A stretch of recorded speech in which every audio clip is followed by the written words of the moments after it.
¿usted va a decir que nos los advirtió? No, mire, ese proceso es un guión teórico. Hace poco se publicó en español el libro de un gran historiador inglés, un señor de apellido, Richard Pipes, se llama La Revolución Rusa, y tiene un capítulo que haga de cuenta que es el guión. Él lo narra en este sentido.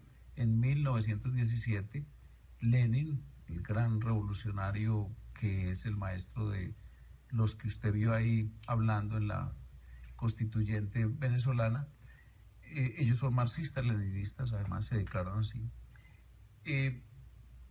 decide construir un estado de partido único.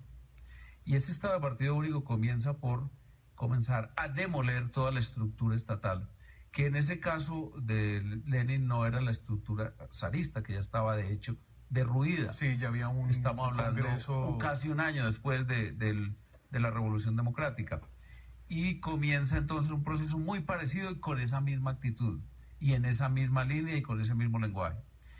Y curiosamente, en 19 de julio de este año, hubo una gran asamblea de la izquierda latinoamericana, se llama el Foro de Sao Paulo, y el Foro de Sao Paulo en su declaración final dice que la gran batalla de ellos hoy es la batalla por Venezuela. Y la batalla por Venezuela es defender a toda costa, dicen con ese lenguaje, la revolución y sobre todo la constituyente madurista. Claro, pero y ahí el Partido Alianza Verde hace parte del Foro de Sao Paulo, pero el Foro de Sao Paulo, que es muy vilipendiado, no hace parte del Foro de Sao Paulo. Pero mire que sí tiene dientes la declaración. Le voy a poner uno. Dice la declaración que los actos jurídicos de la Asamblea no se reconocen. Si no son aceptados por la Asamblea, Sí. por la Asamblea Legislativa. Le pongo un caso: endeudamiento. Si usted ve en Dollar Today lo que está pasando con el dólar, no sé si miró la semana pasada, que pasó de 12.000 a 19.000, volvió a bajar hoy, vamos a ver qué sigue pasando. Eso es falta de divisas. Ese endeudamiento requiere aprobación. Nadie se va a atrever a prestarle al gobierno del señor Maduro si no hay una claridad de que el acto es legítimo. Segundo, la condena de derechos humanos es muy grave. La condena que haya ahí expresa y la que hubo esta mañana de la Comisión de Derechos Humanos de las Naciones Unidas. Entonces, esa declaración conlleva una serie de sanciones gravísimas en Europa, por ejemplo. Mire que la declaración de los cancilleres también va en la línea del diálogo, pero un diálogo serio. Sí. No un diálogo como el que patrocinó Zapatero o como Samper.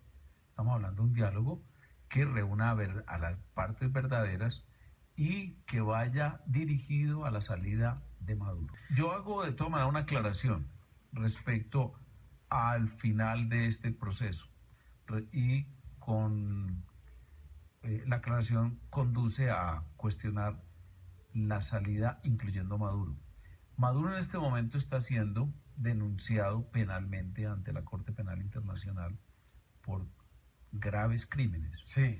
Y su organización, casi todo su espectro político, está puesto en entredicho y judicialmente incluso en los Estados Unidos por narcotráfico y por otro tipo de delitos internacionales. Eso hace que esa corriente política, porque estamos hablando de todos, quede legitimada fácilmente hoy como uno de los actores en las elecciones próximas, en esas elecciones de las que estamos hablando. Y todos coinciden: el poder constituyente, el poder originario, el poder omnímodo, el poder absoluto. Decía incluso Maduro, inmediatamente se instala la constituyente, se pone por encima de mí.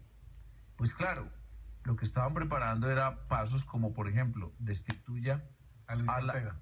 Pero también están destituyendo hoy, de hecho, a la Asamblea Nacional, a los diputados. Claro, ¿usted cree que ese fantasma venezolano, esa consolidación del proyecto totalitario, digamos, en Venezuela, va a caer dentro del guión que ustedes han querido vender, que podría ser el resultado de los acuerdos con las FARC? No, nosotros no hemos querido vender cosa distinta a las realidades políticas que nos apremian a todos los colombianos. Las FARC es un partido aliado, hermano del Partido Socialista Unificado de Venezuela. De hecho, es un partido que apoya la revolución venezolana, se expresa no solamente fraternamente, sino también elogiosamente, claro, elogia la revolución, y quisieran imponer para Colombia esa línea. Es que esa línea es una línea pensada desde hace mucho tiempo. Los agentes de la iniciativa privada en regímenes como el de Cuba o el de Venezuela no son bienvenidos. E incluso en países como, por ejemplo, Argentina, estaban prácticamente demolidos. De hecho, Macri lo que está es en reconstrucción. Por eso nosotros lo que estamos diciendo es que como partido nosotros tenemos una plataforma liberal, una plataforma de ampliación de la iniciativa privada, y sobre todo estábamos muy contentos de que del 2002 al 2010 Colombia hubiese avanzado enormemente en libertades empresariales.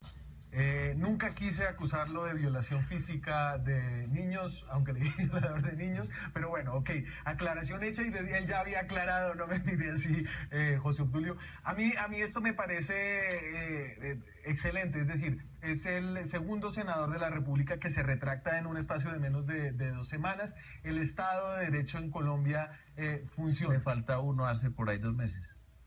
¿Usted? Yo. Claro, señor. El documento es un documento incluso bonito, diría yo, el del presidente Uribe, muy meditado. Me consta que lo redactó durante 3 días mientras hacía los foros de los precandidatos. No, me parece bien que Daniel Samper haya aceptado la declaración de Uribe, tomó una retractación del senador Uribe. Se ha comentado mucho este tuit en los confidenciales de la revista Semana de Felipe López. Dice El Espectador que es Andrés Felipe Arias. Sí. ¿Y usted cree que es Andrés Felipe Arias? El del primero. Sí. Sí, porque se está hablando en algunos medios internacionales de que, y sobre todo el periódico El Tiempo se hizo eco este domingo pasado, hace 8 días. La unidad investigativa, sí, señor. Entonces el presidente Uribe inmediatamente produjo ese... Y yo estuve en una discusión, en un diálogo con Julio Sánchez al respecto, porque 2 ex del 2010 candidatos presidenciales son Andrés Felipe y Santos. Entonces el presidente lo que le está diciendo es a todos los que hayan tenido cualquier relación con Odebrecht, que cuenten. Si tuvieron un contrato, pues que lo digan, y además muestren las declaraciones de renta y digan, esto es un contrato, son honorarios decentes. Y si recibieron sin informar, por lo menos ya cometieron una falta. Buenos días, buenas tardes, buenas noches, feliz madrugada, feliz trasnochada para todos los YouTube videntes. Navarro, me toca con usted porque el señor es muy poco imparcial acá. Había 3 José Obdulios, usted lo vio, uno abajo en el banner, otro atrás en la televisión, y el de verdad. ¿Cómo le va youtubeando? Pues está empezando. ¿Cuándo empezó? Ya llevo 6. ¿Lleva 6? Los hago de 5 minutos, o 6. Este fue el comienzo semanal. ¿Semanales? Hago 2 semanales. Y entonces, el ventilador, que es de mis amigos, recordará usted a Jorge Figueroa, ajá, a Juan Gonzalo Ángel y los que eran dueños de Cable Noticias, claro, tienen su estudio y entonces me regalan esa... hágase la cuña, ¿cuál va a ser? Hoy grabó uno. Hoy grabé uno sobre el año que nos queda con Santos. Los años, el tiempo es relativo. Es larguísimo cuando un presidente es malo, es decir, un mal piloto. Imagínese usted un avión sin piloto o con un mal piloto. Búsquenlo en el ventilador o simplemente... ¿Cómo se lo llama? ¿Usted? YouTubeantes. YouTube videntes. YouTube videntes.